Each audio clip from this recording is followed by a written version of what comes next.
एक झलरिया गाना देवर भाभी का है। जब से शादी भइल पिया परदेस गइल, जब से शादी भइल पिया परदेस गइल, देवरा पंजरा में सटाई के पंजूठ लेल कई, देवरा पंजरा में सटाई के पंजूठ लेल कई, ओठवा से ओठवा के चूस लेल कई,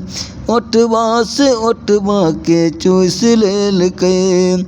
चढ़ल जवानी करई मन मानी, नहिया से आपन लगावई निशानी,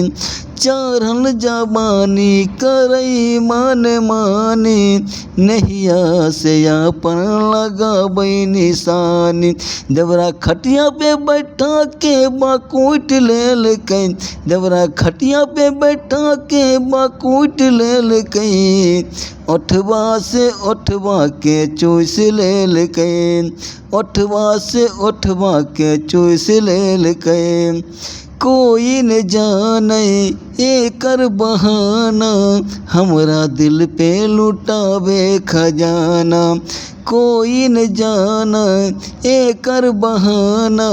हमरा दिल पे लुटावे खजाना, देवरा गोदिया में बैठा के पंजूठ लेल कई, देवरा गोदिया में बैठा के पंजूठ लेल कई, ओठवा से ओठवा के चूस लेल कई, ओठवा से ओठवा के चूस लेल कई, जब से शादी भइल पिया परदेस गइल, जब से शादी भइल पिया परदेस गइल, देवरा पंजरा में सटाई के पंजूठ लेल कई, देवरा पंजरा में सटाई के पंजूठ लेल कई, ओठवा से ओठवा के चूस लेल कई, ओठवा से ओठवा के चूस लेल कई।